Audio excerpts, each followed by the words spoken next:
Doctor صاحب polio کے حوالے سے ایک اور عام آدمی ہمارے معاشرے میں، ایک عام آدمی جو ہے وہ یہ تشویش رکھتا ہے کہ میں اپنے بچوں کو پولیو اس لیے نہیں پلا رہا کیونکہ میرے بچے جو ہیں وہ دل کی بیماری ہے، یا اس کو الرجی ہے، یا وہ پہلے سے سینے کی جلن ہے، یا پہلے سے وہ انفیکٹڈ ہے، کڈنیز کا مسئلہ ہے، لیور کا مسئلہ ہے، جنڈس ہے. تو اگر کوئی بچہ دوسری بیماری میں مبتلا ہو اور اس کو پولیو کے قطرے پلائے جائیں. جی بالکل محفوظ ہے. یہ ایک انتہائی ایٹینویٹڈ اس کے لیے لفظ بولا جاتا ہے. اس وائرس کو بہت مار کٹ کے، بہت کمزور کر کے اس کو ایک ایسی شکل میں بدن کے لیے پیش کیا جاتا ہے کہ بدن اس کو دیکھ کے سیکھے. بدن کا دفاعی نظام جو ہے، کسی بھی ویکسین کا مقصد یہ ہوتا ہے کہ اس وائرس کو توڑ کے، اس کو زخمی کر کے، اس کے ہاتھ پاؤں توڑ کے، اس کو بے ضرر کر کے اس کو بدن کے اندر چھوڑ دیا جائے، تاکہ بدن کی جو اپنا پولیس ہے وہ اس کو دیکھ کے، اس کے سمجھ کے اس کے خلاف اپنے ہتھیار بنا لے. مجھے یہ حیرانی ہوتی ہے نا کہ ہم جب کسی نائی کے پاس جاتے ہیں نا تو نائی کے اوپر اپنے آپ کو چھوڑ دیتے ہیں کہ بھائی تم بہتر جج ہو، میرے بالوں کو ایسے کہ میں اچھا لگوں.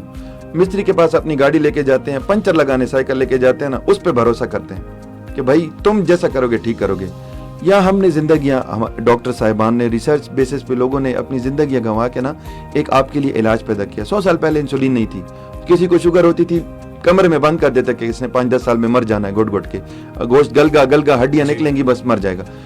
آپ کے لیے علاج اللہ نے پیدا کیا، لوگوں کے ذہنوں میں بات ڈالی، علاج ہوا، ویکسین آئی پولیو کی. پہلے 1988 سے پہلے ہر علاقے میں 1-2 بچے مر رہے ہوتے تھے پولیو سے.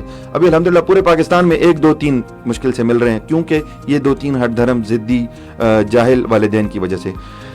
اب مسئلہ یہ ہے کہ جب ڈاکٹر کی باری آتی ہے نا تو مریض خود ڈاکٹر بن جاتا ہے.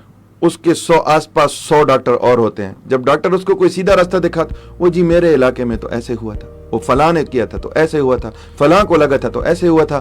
تو مجھے اس بات کا افسوس ہوتا ہے کہ جب علاج کی باری آتی ہے تو یہاں ہر کوئی اسپیشلسٹ بن جاتا ہے. ہر گھر میں اسپیشلسٹ، لکھنا پڑھنا نہیں آتا ہوگا، موبائل دیکھنا نہیں آتا ہوگا، اخبار پڑھنا نہیں آتا ہوگا، لیکن وہ شوگر اسپیشلسٹ ہوگا، وہ پولیو اسپیشلسٹ ہوگا، وہ کینسر پہ بھی تبصرہ کرے گا.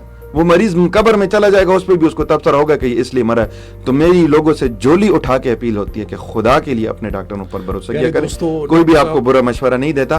تو ایسی جتنی بھی غلط فہمیاں ہیں کہ دل کا مسئلہ ہے یا گردے کا مسئلہ ہے یا خون کا، ایسی کوئی امیون کمپرومائز بچوں میں تو اس ویکسین کی زیادہ ضرورت ہوتی ہے. ہم ویکسینز کو امیون جن کے دفاعی نظام کمزور ہوتے ہیں یا وہ کسی اور بیماری کا شکار ہوتے ہیں، ایسے لوگوں میں تو ہم ویکسینز کو زیادہ پریفر کرتے ہیں کہ ان لوگوں کو تو ان کا تو دفاعی نظام پہلے سے زیادہ کمزور ہے. اسی لیے ہم ہر 60 سال کے بعد ہر بوڑھے آدمی کو انفلویک کی ویکسین، ہر سال انفلوئنزا ویکسین لگاتے ہیں تاکہ اس کا دفاعی نظام جو ہے، دفاعی نظام، وہ سادہ نزلہ زکام بھی پھر بوڑھے کا ٹھیک نہیں ہوتا. جی بالکل. لیکن ہماری بدقسمت یہ ہے کہ یہاں پر اس کو بھی لوگ چھپا لیتے ہیں. تھوڑی سی 6 مہینے بعد ایک شپمنٹ آتی ہے پورے کوہارٹ کو. ابھی 120 ویکسینز ملی. 120 ویکسینز جو ہے نا 120 منٹ میں ختم ہو گئی. لینے والوں نے لے کے فریج میں رکھ دی ہیں، 2,000 روپے میں لے لی ہیں. اب جب نزلہ زکام کورونا آئے گا دسمبر میں، یہ مسلمان اللہ والے حاجی صاحبان یہ 5,000 میں بیچیں گے، 10,000 میں بیچیں گے. تو ہم تو بڑی 2 نمبر قوم ہے من حیث الفطرت. تو ایسی کوئی بات نہیں ہے. ویکسینیشن آپ اپنے بڑوں کو بھی لگائیں، بوڑھوں کو بھی لگائیں. بچوں میں جو حفاظتی ٹیکے ہیں یہ آپ پر احسان ہے. اگر یہ پیسوں پر ہوتی نا تو پھر آپ شوق سے لگاتے، لیکن چونکہ آپ کو یہ چیز فری مل رہی ہے اس لیے آپ کو قدر نہیں ہے. اس کی قدر کریں، اس کو فار گرانٹیڈ نہ لیں. یہ پروجیکٹس آپ کے بچوں کی حفاظت کے لیے ہیں. ان کا کوئی سائیڈ افیکٹ نہیں ہے. ایک ٹی بی آپ کے بچے کو ہو گئی نا، ایک ٹی بی جو پہلے دن ہفتے کو آپ بچے کو لے کے جاتے ہیں اور آپ کے گوشت میں وہ ایک چھوٹا سا ٹیکا لگاتے ہیں نا، یہ آپ کی ٹی بی کے بچے کے چانس کو جو ہے نا آدھے سے کم کر دیتا ہے.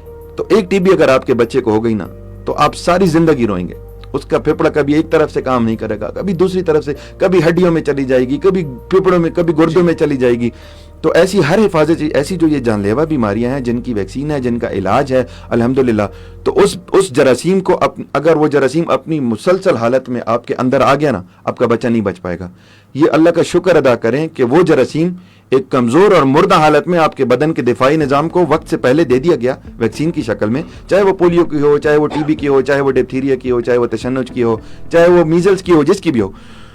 وہ وقت سے پہلے اس ایک کمزور حالت میں آپ کے بدن کے دفاعی نظام کو اس ویکسین کی شکل میں دے دیا گیا تاکہ آپ کے بدن کی فوج اس مردے ہوئے جراثیم کو دیکھ کر اس کے خلاف اپنا دفاع تیار کر لے کہ کل کو اگر اس کے مضبوط جوان فوجی دشمن جو ہے حملہ کرے تو ہم تیار ہوں.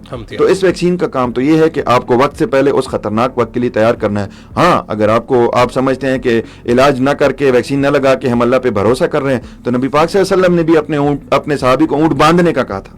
اونٹ باندھنے کے بعد اللہ پر بھروسہ ہے, علاج کرنے کے بعد اللہ پر توکل ہے. ایک چیز کا علاج ہے آپ نہیں کرتے, آپ سے پوچھو گی کہ جب میں نے تمہیں ایک چیز کا علاج دیا تھا, تمہیں میں نے اس کا متبادل دیا تھا, تم نے کیوں نہیں لگایا؟